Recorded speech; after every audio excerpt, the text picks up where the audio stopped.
मालाड मालवनी में चौंकाने वाली घटना, पति ने पत्नी के चेहरे पर एसिड फेंक कर किया हमला। मालवनी में एक महिला के पति द्वारा उसके चेहरे पर एसिड फेंकने की दर्दनाक घटना सामने आई है। इस हमले में पीड़ित महिला गंभीर रूप से घायल हो गई है और उसे इलाज के लिए कूपर अस्पताल में भर्ती कराया गया है। इस घटना से इलाके में भारी सनसनी फैल गई। पीड़ित महिला की शिकायत पर उसके पति के खिलाफ मामला दर्ज किया गया है और पुलिस ने उसे नासिक से गिरफ्तार कर लिया है। प्राप्त जानकारी के अनुसार पीड़िता 27 साल की है और मालवनी में रहती है। 2019 में उसने प्रेम विवाह किया था, लेकिन उसका पति बेरोजगार है और उसे नशे की लत है। साथ ही उस व्यक्ति के एक किन्नर के साथ प्रेम संबंध होने की बात भी महिला को पता चली थी। इन्हीं सब मुद्दों को लेकर उनके बीच अक्सर झगड़ा होता रहता था। अंततः महिला ने मायके जाकर पति से अलग होने का फैसला किया। पीड़िता ने अपने पति के साथ अब नहीं रहने का निर्णय ले लिया था, लेकिन 25 तारीख की रात को फोन पर उनका झगड़ा शुरू हो गया।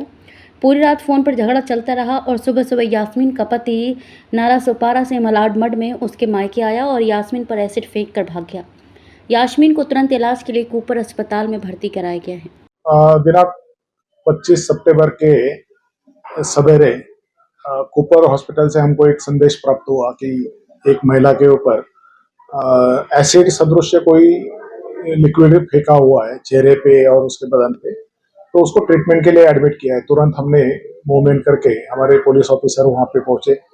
उसने लड़की को हमने ऑब्जर्व किया तो उसके आंख में से पानी आ रहा था, उसके आंख रेड कलर की हुई थी, उसके ओंठ सूजे हुए थे और स्किन में थोड़ा सा ब्लैकिश कलर आया था। तो डाउट आने के बाद में हमने पूरा, उसने बताया वो हिसाब से उसके ऊपर एसिड फेंका, ये हिसाब से हमने उसका स्टेटमेंट रिकॉर्ड किया और Malvani police station case number 966 under section 124(2) acid attack का है। फिर बाद में 311 उसने मोबाइल फोन भी उनका जबरदस्ती चोरी किया था, फिर धमकी दिया था, गाली गलौज किया था।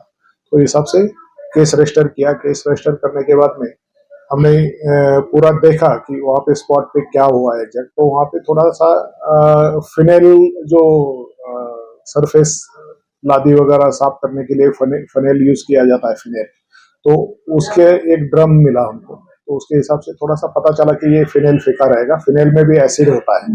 तो तुरंत हमने उसको ट्रेस करने के लिए कुछ अलग अलग तीन टीम बनाए। एक नाला सोपारा उसका जहाँ पे रहने का घर है वहां पे भेजा, एक गोरेगांव में उसका लोकेशन आ रहा था वहां पे, और एक डोंबिवली में टीम भेजा।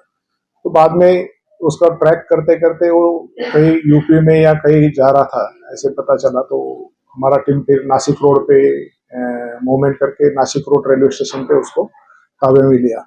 तो एक्चुअल फैक्ट ये है कि वो दोनों मियाँ बीवी है, उनका आपस में अनबन था, उसका कुछ इलिसिट रिलेशन था, उसकी वजह से पत्नी उसके अगेंस्ट में थी, झगड़ा होता था। तो फिर वो पत्नी उसको डिवोर्स मांग रही थी, वो डिवोर्स नहीं दे रहा था, तो उसके ऊपर से उनका झगड़ा हुआ था। तो उस दिन काफी ज्यादा रात को उनका फोन पे बहस हुआ था और 3 महीना पहले पत्नी अपने माँ बाप के पास आई थी। बहस मोबाइल पे होने के बाद में वो सवेरे अर्ली मॉर्निंग 5:30 बजे मड में जहाँ पे औरत रहती है उसके घर पे आया और उसने उसके मुंह पे वो फिनेल एसिड वो फेंका और वहां से उसके मोबाइल और उसके बाजू वाले के 2 मोबाइल लेके भाग गया था। सर, कोर्ट में प्रोड्यूस किया गया जी, उसको कोर्ट में प्रोड्यूस किया गया है। 27 तारीख को ही प्रोड्यूस किया था उसका। 30 तारीख तक यानी आज तक पुलिस कस्टडी था उसका। आज उसको अभी फेयर रिमांड के लिए हमने कोर्ट में प्रोड्यूस किया है। मेरा नाम यास्मीन खान है और मेरी शादी को 5 साल हो गए हैं। लव मैरिज हुआ है मेरा एक बच्चा है 3 साल का। हस्बैंड से मेरे बहुत झगड़े हो रहे थे, 3 महीने से कंटिन्यू हमारे बहुत झगड़े हो रहे थे। मुझे मालूम पड़ा कि उसका अफेयर चल रहा है किसी के साथ में। तो जब उसको ये बात मालूम पड़ी तो वो मारा मारी करने लगा, बहुत मारता था घर में कि देखो अगर मेरा अफेयर भी है तो तुझे क्या प्रॉब्लम है, बोले तू तेरा देख, तू तेरे बच्चों को लेके पड़ी रहे, बोले घर में तेरा मैं पूरा कर रहा हूँ ना। तो ये बात मुझे अच्छी नहीं लगी, तो मैं अपनी माँ के घर पे आ गई। 3 महीने से आके मैं यहीं रह रही थी। तो यहाँ पे भी मतलब मेरी मम्मी के भी घर में आके मुझे धमकी देता था, फ़ोन पे बहुत धमकियाँ दे रहा था कि ऐसा कर दूंगा वैसा कर दूंगा, पर मैं इतना सीरियस नहीं थी वो बात से। तो एक दिन रात में हमारा बहुत झगड़ा हुआ। रात में मैंने उसको कहा कि मैं चौकी में तुझे मिलूंगी कल सुबह पेपर के साथ में, तलाक चाहिए मुझे तेरे साथ नहीं रहना है, तू जिसके साथ रह रहा तू उसके साथ रह, और जो किन्नर के भी साथ तू बैठता उठता जिसके घर में तू रहता तू उसके साथ ही रहे। तो ये बात उसको सुना तो उसको एकदम गुस्से में तलमिला गया। तो बोला नहीं, बोले मैं तेरे को, बोले अगर तू मेरे साथ नहीं जिएगी तो तेरे को किसी और के साथ भी जीने नहीं दूंगा करके ये बात बोल के उसने फ़ोन रख दिया। रात को फ़ोन रखा तो मेरे को भी नींद नहीं आ रही थी चक्कर में, तो 3:30 बजे हम लोग सोए। कितने मतलब साल से उसको छोड़ के आप मम्मी के पास रह रहे हैं? मेरा एग्जैक्ट मैं 6-7 महीने से ही हूँ, पर 3 महीने से छोड़ दी मैंने एकदम से, उसका बातचीत बंद कर दी थी 3 महीने से एकदम। मतलब 3 महीने में उसकी पूरी असलियत मालूम पड़ी, कैसा है, क्या है, कितना नशा कर रहा है, किस किस के साथ उसका अफेयर चल रहा है, बहुत से लोगों के मुंह से मालूम भी पड़ा। मैंने खुद भी उसको बाकायदा पकड़ा, एक औरत के साथ में भी, और किन्नर के साथ तो उसको मैंने पहले ही पकड़ा था। तो भी मैं मतलब बच्चे की वजह से मैं रहती थी साथ में कि जाने दो मेरा बच्चा, पर ऐसा हो गया कि उसका हाथ कभी रुकने का नाम ही नहीं ले रहा था, बहुत मारता था घर में। कभी सिर में भी मेरे 2-3 बार टाके आए ले, सर के अंदर भी मेरे। फिर ये सब हम वो आपने तकरा मतलब दर्ज की पुलिस स्टेशन में कि आपको ऐसा किया था, कंप्लेंट किया था मैंने 2 बार, तुलिन चौकी में किया था, नाला सुपर ईस्ट में। कुछ कार्रवाई नहीं? नहीं, कोई कार्रवाई नहीं की। उन लोग बोले कि हस्बैंड वाइफ का झगड़ा है, तुम डायरेक्ट कोर्ट जाओ। उधर भी मैंने तलाक के लिए मांगा था, पहले भी तलाक बोला था, तो लोग ने कहा कि तुम फैमिली कोर्ट में जाओ, इधर जाओ, वो कोर्ट में जाके करो, इधर कुछ नहीं होता बोले औरत मर्द का। ये सब बोल के खाली कंप्लेंट लेके मुझे वापस भेज दिए उन लोग वहाँ से। उसके बाद कुछ नहीं हुआ। फिर इधर अभी मम्मी के इधर थी तो ये सब हादसा हो गया मेरे साथ में। ऐसा क्या हुआ आपका? मतलब झगड़े हो गए हमारे बहुत फ़ोन पे, और मुझे धमकियाँ दे रहा था वो रात में, तो मैंने इतना सीरियस नहीं ली उसकी धमकी को। मैंने बोला कल सुबह मैं चौकी आऊँगी, कोर्ट में चौकी में तलाक के पेपर लेके आऊँगी तेरे लिए, मुझे साइन करके दे, मुझे नहीं रहने का तेरे साथ, मैं अपना बच्चा लेके मैं अपनी जी लूँगी ज़िंदगी, जॉब वॉब करके मैं। तो ये बात उसको बर्दाश्त नहीं हुई, तो वो सुबह 4-4:30 बजे से घूम रहा था, वो फिराक में था कि कब दरवाज़ा इनका खुले, कोई बाहर आए तो मैं अंदर जाऊँ।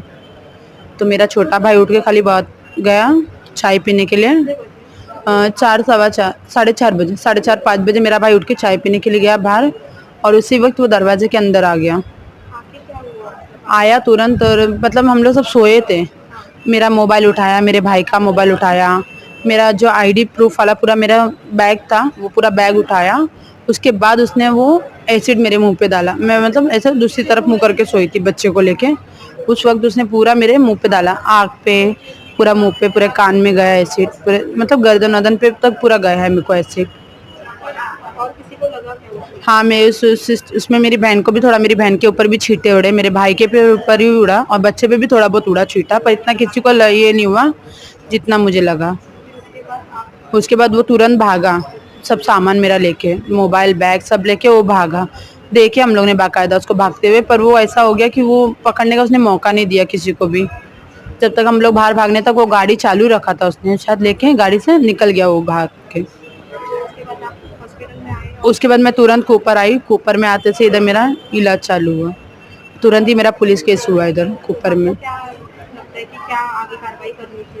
मैं तो चाहूँगी कि उसके ऊपर स्ट्रिक्ट ही कार्रवाई करनी चाहिए उसको, ऐसा मतलब मैं नहीं चाहती कि वो बच जाए। वे ऐसे कितने लेडीज लोग के साथ उसका अफेयर कुछ है? उसका नाम मेरे शादी से पहले, मतलब उसको अभी मैंने हाल ही में इसको 3 बार पकड़ी, मैंने अलग अलग औरतों के साथ में इसको मैंने 3 बार पकड़ा था।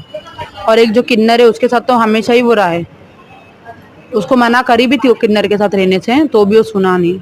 अभी भी वो साथ में ही है उसके, अभी भी वो चौकी में उसके लिए खड़ी है। तो वो जॉब करते क्या काम करते? वो जॉब वॉब कुछ नहीं करता, वो पैटलर है, ड्रग्स पैटलर है। तो उसके ऊपर कोई आरोप मतलब आरोप कुछ? हाँ लगा, उसके ऊपर बहुत केस है, नाला सुपारा तुलिन चौकी में उसके ऊपर बहुत केस है। फिर भी उसका वही काम? हाँ, उसका फिर भी वो चलता। पुलिस, वहाँ के पुलिस वाले लोग भी मिले हुए हैं उसके ऊपर, वहाँ के भी पुलिस वाले लोग बहुत हफ्ता खाते हैं उससे। मेरे सामने पुलिस वालों को कितने बार उसने पैसे भी दिए है।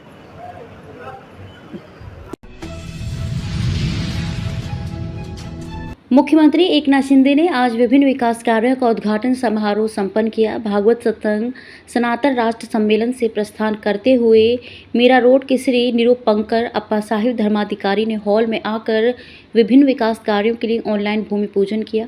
मीरा भाईंदर नगर क्षेत्र में राजमार्ग के पास स्थापित छत्रपति शिवाजी महाराज की अश्वारोही प्रतिमा, घोड़बंदर किले का सौंदर्यीकरण, हिंदू हृदय सम्राट स्वर्गीय बाला साहेब ठाकरे आर्ट गैलरी, महान डिजाइनर श्री अप्पा साहिब धर्माधिकारी सभागार, नवघर झील सौंदर्यीकरण और म्यूजिकल फाउंटेन, काशी मीरा जरीमारी झील सौंदर्यीकरण और म्यूजिकल फाउंटेन का उद्घाटन मुख्यमंत्री एकनाथ शिंदे ने किया। मूलभूत सोयीसुविधा आणि विविध प्रकल्पांचं लोकार्पण झालं। यामध्ये महाराष्ट्राचा आराध्य दैवत छत्रपती शिवाजी महाराजांचा अश्वारूढ पुतळा आहे, भाईंदर पूर्व येथे हिंदुत्व सम्राट बाळासाहेब ठाकरे कलादालन आहे. घोडबंदर किल्ला जतन संवर्धन आहे. त्याचबरोबर निरूपणकार डॉक्टर अप्पासाहेब धर्माधिकारी सभागृह इमारत आहे आणि भाईंदर नगर येथील तलावातील म्युझिकल फाउंटन आहे. काशीगाव जैनमध्ये चालू तलावातील म्युझिकल फाउंटन आणि शासन निधीतून हे सगळे मंजूर झालेले विविध कामांचं ऑनलाईन उद्घाटन या ठिकाणी संपन्न झालंय. मी या मतदारसंघाचे कार्यसम्राट आमदार प्रताप सरनाईक यांचं मनापासून अभिनंदन करतो.